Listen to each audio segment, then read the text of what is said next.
bersamamu.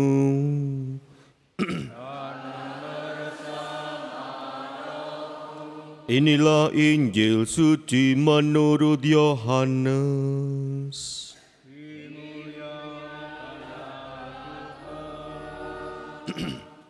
Pada suatu hari Yesus bersabda, "Domba-dombaku mendengarkan suaraku.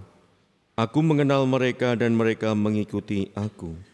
Aku memberikan hidup yang kekal kepada mereka dan mereka pasti tidak akan binasa sampai selama-lamanya. Tidak seorang pun akan merebut mereka dari tanganku. Bapa-Ku yang memberikan mereka kepadaku lebih besar daripada siapapun. Tidak seorang pun dapat merebut mereka dari tangan Bapa. Aku dan Bapa adalah satu." Demikianlah sabda Tuhan.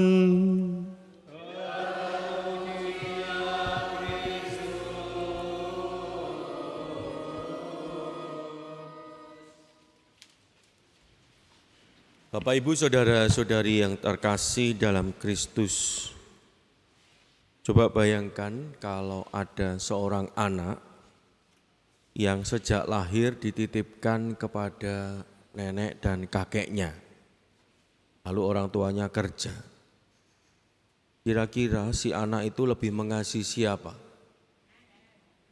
Orang tuanya atau kakek neneknya? Kenapa? Karena mereka setiap hari bersama-sama dengan dia.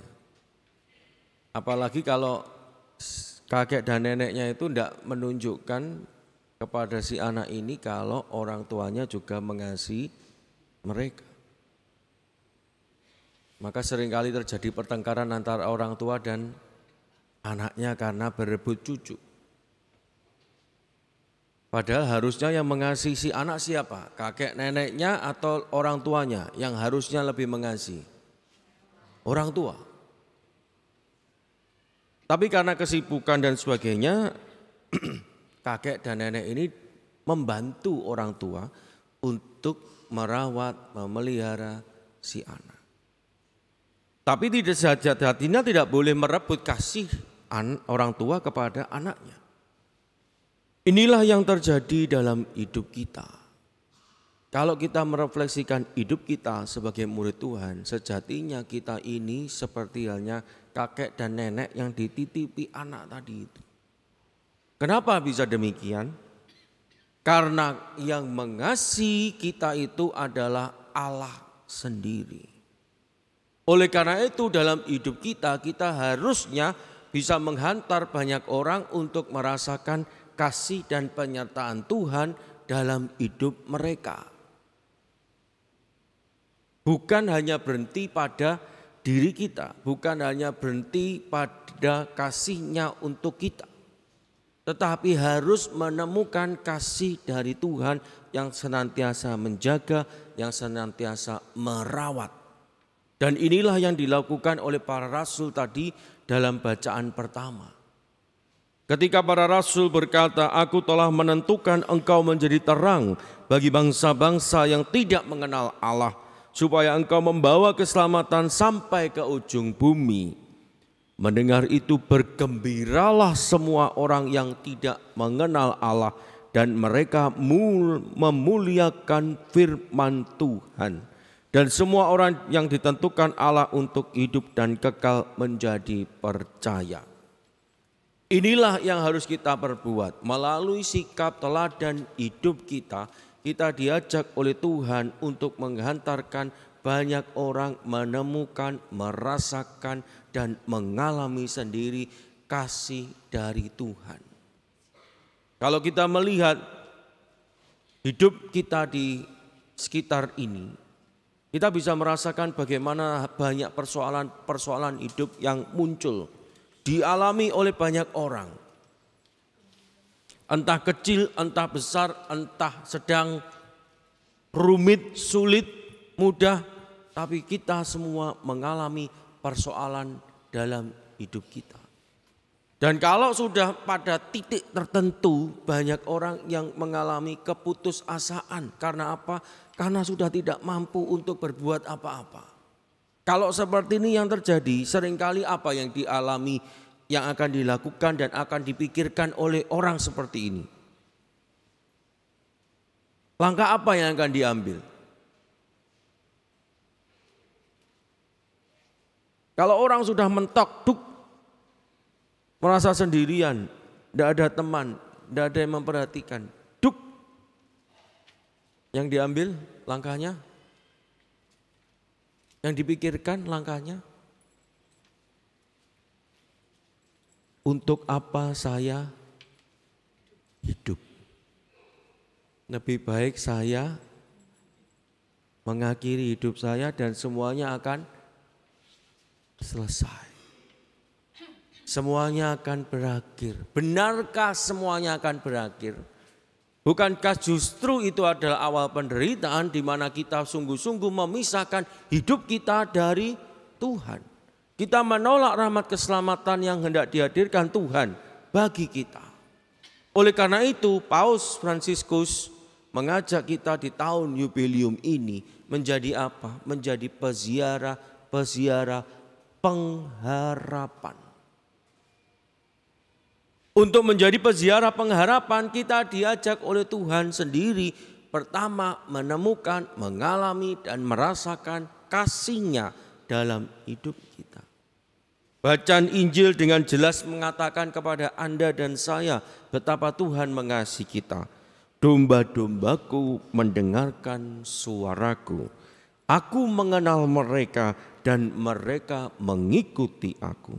Aku memberikan hidup yang kekal kepada mereka dan mereka pasti tidak akan binasa sampai selama-lamanya. Tidak seorang pun akan merebut mereka dari tanganku. Bapakku yang memberikan mereka kepadaku lebih besar daripada siapapun. Tuhan mengasihi Anda dan saya dan Ia tidak pernah meninggalkan Anda dan saya seorang diri dalam memanggul salib kita masing-masing. Ia senantiasa mendampingi dan menyertai kita. Karena apa? Janjinya kepada Anda dan saya, aku akan menyertai engkau hingga akhir zaman.